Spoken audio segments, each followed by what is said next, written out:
sir? Good morning. Sheriff Salisbury's in studio for the Sheriff Sit Down, brought to you by our great friends at Our Community Credit Union. Good morning, sir. Good morning. Morning.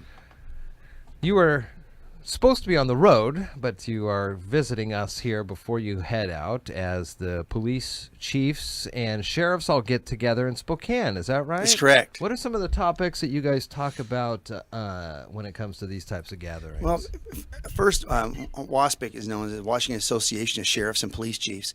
Is one of the only organizations like it in the country where sheriffs and chiefs actually sit in the same room together. And a lot of places it's not that way, especially when you go to other parts of the country. There's places that it's very divisive, it's just a separate issue. And so, and Washington's Association of Sheriffs and Police Chiefs also includes all of our tribal law enforcement is there too, as well as Department of Natural Resources and the other agencies throughout the state that are involved with law enforcement and national parks, and all those organizations can be a part of that. But when we go there, we're there twice a year. And the importance of this is interesting because when I came to Mason County, people weren't attending. And that is a really, you get too far out of it. Sure. What happens now is the Association of Sheriffs and Police Chiefs is, I would say consulted with, but the legislature comes to us often and says, this is what we're looking at doing. Where do you stand on this? Or if the legislature gets off the farm too far, the sheriffs and police chiefs saying that's not something we're going to support. And we sit down and go over a lot of the bills and things and what's going to be supported and not, and work closely with the legislature actually most of the time. And to make sure that things are on an even keel going through and overseeing those bills. The other thing is when bills are passed, when you have something come out, these initiatives, 1639, all these things that kind of got through there.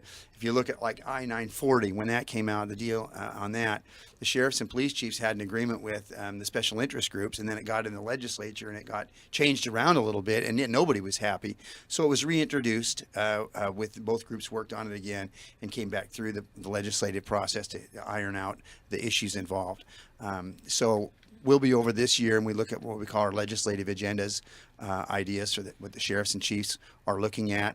For instance, one of the big things the last couple of years is really affected, and this is things that affect all the chiefs and sheriffs in the state, is hiring for jails and corrections. It's always kind of an odd cycle like anything else. Like you get in a few years, there's not enough engineers, so everybody goes to engineering school, and then you have too many nurses, not enough nurses. It's kind of like that way in law enforcement. Groups of us come through, like my generation or my era is coming to the end of retirement, and then there'll be another brand new group coming in. So it's up and down. Well, what's happened is they try to regulate the amount of people going to the academy so they, it's most efficient. And so during the recession, they cut way back on academy classes. Well, now everybody's filling classes like crazy, and you can't get people in up there. And the problem with that is by law, you only have so many months to have somebody. Once you've hired them, they've got to be in and trained. And the academy backs up. And so the chiefs and sheriffs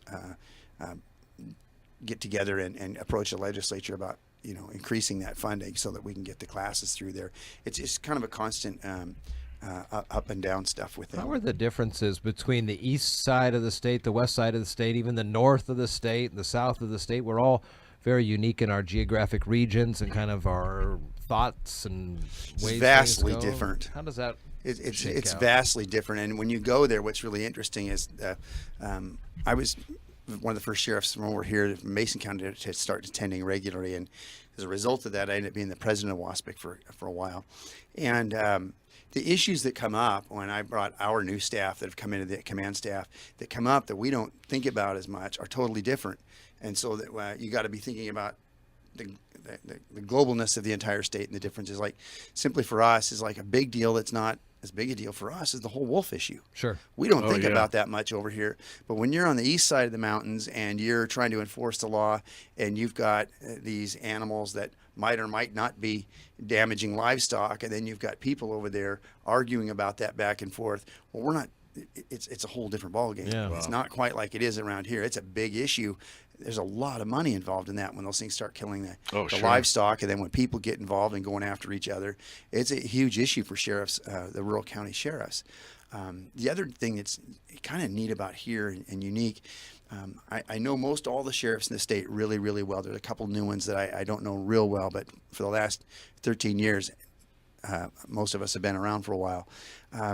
our area right here in the Puget Sound area is kind of unique. We have what we call the Homeland Security Region 3. We just call it Region 3. It has to do with Homeland Security, but it's the Region 3 sheriffs, and we started meeting a few years ago. Well, distance between Sheriff Snaza and I used to work over there, 15, 20 minutes away. I can run over and see Sheriff Snaza in a moment, or run down to Lewis County and see his brother Robert, or run out to Grace Harbor County and see Rick Scott, or all of us are pretty close right here, geographically close, distance-wise. You get over there in like Douglas County. Sure. Drive top to bottom from Douglas County sometime. It's like a day's drive or something, like driving through Texas or something. I mean, it's really big. So a lot of those sheriffs, when you get into Chelan and Douglas, they have a lot of land miles to cover. So it's tougher for them to just say, hey, I'll meet you for lunch. We meet, we've got a meeting area that's central for all of us in our area that we sit down quite a few times a year. The sheriffs will just call up and say, hey, let's meet, and we get together, where it's a little tougher for them because it's a vast amount of land coverage. And again, the issues are a little bit different. And the weather too. I mean, a little more harsh in the winter especially. Yeah, it's a lot different for the Eastern Washington. So we meet as the State Sheriff's Association in Ellensburg a few times a year, all of us, because it's central, obviously Central Washington University. Sure. Ellensburg is central for everybody. So all 39 sheriffs meet in Ellensburg at least twice a year, and usually 4 times a year. You brought up one of the most recent initiatives that we talked about here. I kind of want to just ask your thoughts on this Thurston County use of force. Homeowner defending himself Friday. A homeless intruder broke into his home. You don't have to speak to these specific details of the case here, as it's perhaps ongoing, but what we kind of were wondering about is how is a homeowner expected on protecting their own home when it comes to use of force? It sounds like, as the story reads, the man gave multiple, hey, get out of here, you're on property, this is my land, get out of here. Maybe had a piece of wood initially, and still nothing happened, and then ended up shooting this guy. Where's the line on this, and what is a homeowner allowed to do to protect himself and his family, things like that? I appreciate you asking that the way you did, because that's got to be one of the biggest questions when you become involved in law enforcement, especially when you're a chief or a sheriff. Every meeting you go to, somebody wants to know. It's almost like some people look forward to, when can I shoot somebody? Right. That is a very individual circumstance that you have to be able to articulate, justify your actions to the court. And there are so many different variables. One thing can change in that circumstance, and every chief and sheriff are so careful about, be quite honestly, generally answering that question, because if we give you any guidance at all, they're going to say, well, the sheriff said, right, or the chief said, and turn around and try to blame their personal belief on where they're at that very point in time on that circumstance. One of the questions that comes up constantly, I'm just like, it's just so irritating, because I don't know why it's still out there. People will constantly ask us, well, if somebody's in my house, can I shoot him and drag him outside? It's like, where are they coming up with this? Right. But I'll tell you, it comes up at meetings constantly. Well, if they're found outside my house, that's different. We're way far ahead of that investigatively. Yeah. It's a challenging circumstance, and the reason I say that is I've been aware of circumstances since I've been involved in law enforcement where people say, somebody walked in my house. I'm going to go to the other side of this. I mean, everybody will start calling in. Every person on either side of this issue will call in probably now, but there are circumstances have been where somebody has come home. I'm very aware of one in particular where a young man came home in a development where the homes all look the same. They're like little condominium type things, and the neighboring homeowner was a person that was very adept or very opinionated about he's going to do something to anybody that comes in his house. And the kid came home, but he's a low functioning kid, and went in through the wrong door. So you tell me the choice you make. Do you automatically just pull out your gun and go after somebody? I mean, you really have to be thinking about how easily that circumstance, yeah, maybe somebody walked in your door, but could it be somebody that lives down the street in the same house, or a young person that, functionally, or a person that functionally is not exactly sure, and they go through the wrong door? I mean, it's really easy to say one way or the other, but the circumstance can vary within seconds or the moment in time that it occurs. So you have to be very mindful. If you're going to be anybody carrying a weapon, has to be very, very mindful of what the rules and laws are, and along with your personal beliefs and what's going to be accepted by the court. I took a kind of an intro to guns type of course at the Sportsmen's Association here in Mason County, and that was a bulk of the whole day's conversation, Yes. going over the RCWs and looking at the verbiage there, and it can be difficult. I don't know if they did out there, but if you've never had a chance to do that, I mean, I don't know where you'd be able to do it unless the patrol or one of the agencies will let you use theirs.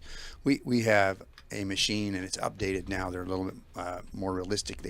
Some of them go all the way around you where you walk into a room.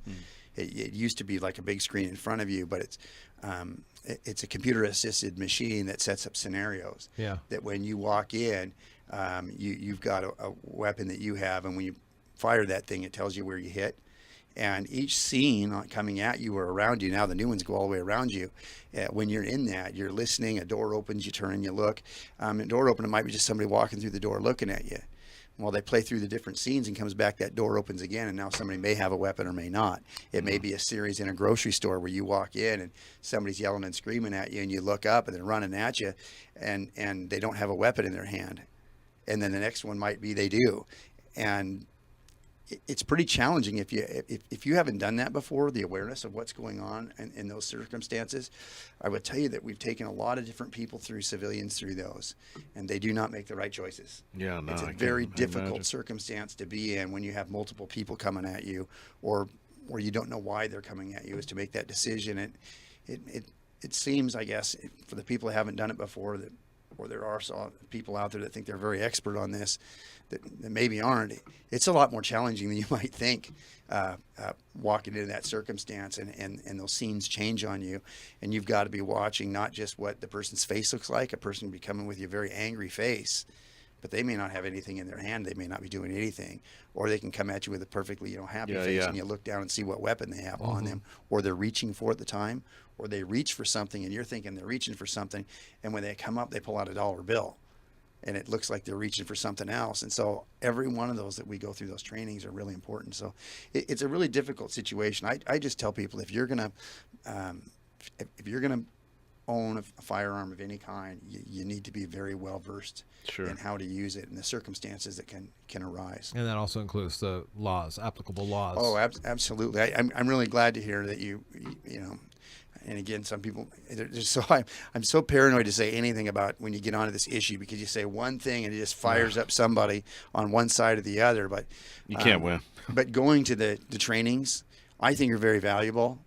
With what has happened in the last number of years, where people feel that their gun rights are getting taken away, then we'll automatically see a load of people come down as soon as they start talking about that and line up for gun permits, because they think that you're going to take your gun rights away, and it just increases more people coming down. And then I've had people come in. One person asked at our office one day, when they got their permit, if they could buy a gun there.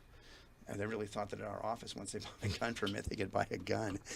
And it's not like that at all. But on either side, when something comes up, it evokes great emotion, and it gets more divisive. So the Mason County Sportsmen's Association is a great organization locally here that offers these types of classes. And I've seen there are driver's ed courses that are taught by former law enforcement. They have not. We have a number of.